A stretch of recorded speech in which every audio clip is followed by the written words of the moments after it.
For more, I'm now joined by global health policy expert and managing director of the High Latin Group, Mario Ottiglio, joins me now from Geneva. Mario, good to have you on the show. You know, what's interesting here is that tuberculosis is one of the oldest diseases known to man, yet it's not often that we see it in the headlines. What do you think the impact of this disease has been? Because we don't really know much about it.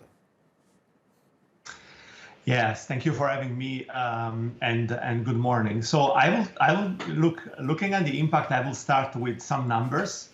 In 2019, a person died of TB every 22 seconds, and we have globally 2 billion people infected with TB, and this remains the biggest infectious disease killers in many countries. It's a disease that really impacts profoundly the quality of life. Stigma remains a big consequence. Often it drives people out of the employment. We have a stats like $1 billion in wages is lost every year because of this condition. And you know why we don't hear about this? I mean, there has been lack of prioritization, lack of funding. You know, this is a disease that can strike anyone, but disproportionately affects marginalized and vulnerable population that often had no voice. You know, in refugee camps, in slums, in prisons. So I will say lack of attention is part of that, but things are changing a little bit, probably also because of the COVID and the focus on health. Mario, I mean, I think you just said a very important word, COVID. I mean, you know, when we're talking about the situation of the global health, you cannot avoid talking about COVID. I'm wondering if you could sort of put into correlation, if there is any, the relationship between tuberculosis and COVID?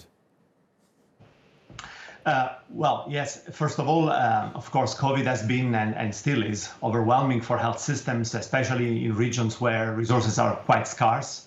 Because of the pandemic, a lot of countries were forced to redirect attention, resources, health workers away from TB, from malaria, from other challenges that they usually deal with.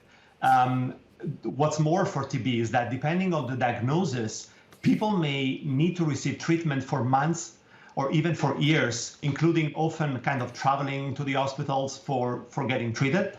So, you add basically the classic issues around TB. We discussed about stigma, but then add the fear of infection, the reduced mobility.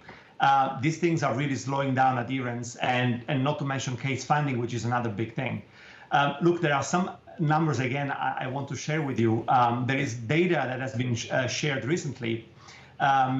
Basically, in about 10 countries with a high burden of TB, there was a 6 to 41% decrease in treatment enrollment. Now, just to be clear, 20% drop would alone put back the community like in 2008. So invalidating, basically 15 years of progress.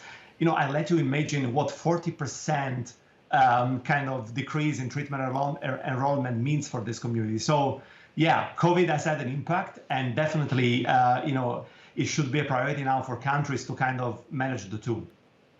Yeah, this is a fascinating topic, and it's important that actually we talk about all this. We're going to have to leave it there. Mario Ottiglio, thank you very much for joining us. If you want more information on this, go online, research it, because it certainly needs more attention.